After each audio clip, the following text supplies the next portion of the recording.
Astăzi testăm produse pe care o să le folosesc la nuntă. Cea mai curioasă sunt de fondul de ten de la Este. Nu știu dacă mi-am ales nuanța potrivită. Îl testez acum ca după să mă duc să-l cumpăr, așa că sper din suflet să fie nuanța mea. Mi-am mai luat pudra de la Huda, cu care n-am emoții, sunt sigură că e bună.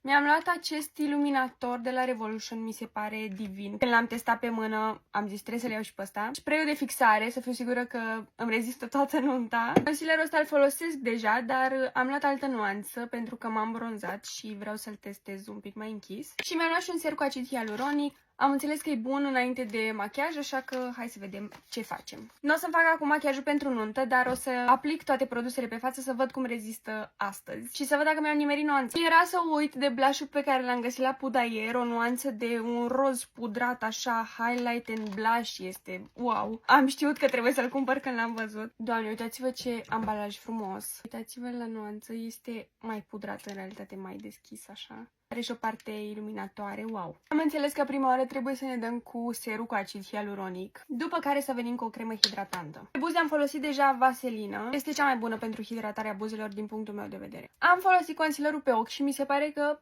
chiar am ales o nuanță foarte bună, am ales nuanța 15, înainte aveam nuanța 05. Drăguț, n-am știut că are acest mini burețel. Deocamdată am aplicat-o doar pe ochi, dar își merită hype-ul până acum.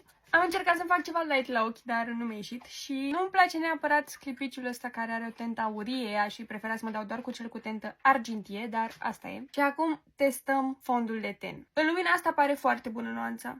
Am uitat să mă dau cu primer. Problema e că eu sunt bronzată până aici, gâtul meu e alb, așa că trebuie să-l facem să pară parte din peisaj. Eu am primerul ăsta de la farmacie, care e un primer foarte bun și voiam să-l testez în combinație cu fondul de ten, dar hai să-l testăm pe frunte, că altundeva nu mai am unde să-l testez acum. Dacă nu, să-mi cumpăr primerul de la NYX. Sper în realitate să nu fiu portocalie, pentru că pe cameră și în lumina asta pare nuanța potrivită. Am aplicat și concealerul și aici pe exterior am pus puțin din 05, să vedem cum arată. Am o problemă, nu mai găsesc powder puff-ul ăla mare, dar l-am pus mai micuț să fac treaba cu el. Sunt curioasă dacă o să mi se mai strângă la fel de repede fondul de ten aici, pentru că asta e cea mai mare problema mea, în rest, cu cum îmi arată machiajul de-a lungul zilei. Dar poate pudra asta face minuni, dacă aveți vreun life hack să mi-l spuneți, vă rog. Au cât de matifiată lasă pielea. M-a luat atât de tare încât am uitat să folosesc produsele cremoase. M-am dat cu bronzer și cu blush. Bine că mai am timp și mâine să le testez încă o dată. Măcar să vedem nuanța fondului de ten că este bună.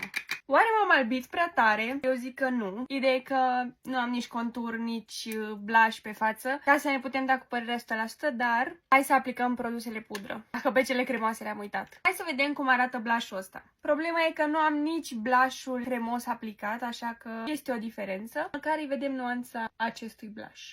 Mie îmi place să blenduiesc un pic machiajul ochilor și în machiajul tenului, să nu fie foarte, cum zic bă bebe, harsh. Să nu fie foarte...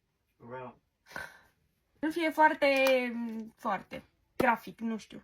Vedem și ăsta cum este. Este un iluminator foarte frumos, dar bineînțeles că vin și cu cel de la Pudayer. Este mai mult un sclipici așa, nu are nuanță neapărat. Zic că pentru ziua anunții nu-i mult. Văd azi cum mă simt cu machiajul ăsta. Cred că cam ăsta e tenul, că nu am apucat să-mi pun și produsele cremoase pe ten. Asta este. Hai să terminăm și ochii și buzele și să mă dau cu spray-ul și să vedem cum se comportă de-a lungul zilei. Mi-am cumpărat special și acest rimel, știți că ăsta este preferatul meu, dar știu că o să plâng mult la nuntă și am nevoie de unul waterproof. Dacă folosiți rimel waterproof, este foarte bun. O să vă arăt la lumină naturală după rezultatul final. Folosim și spray-ul de fixare, finally.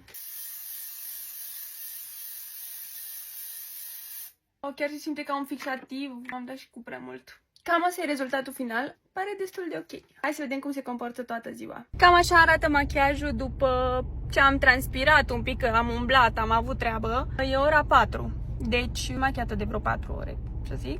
Arată foarte bine. Liniile astea de care vă ziceam încep să apară. Nu la fel de pronunțate ca cu rutina mea veche de machiaj. Poate trebuie să aplic mai mult cu powder puff-ul aici pe zona asta. O să văd. Se pare că nuanța mi se potrivește, e ok, arată bine.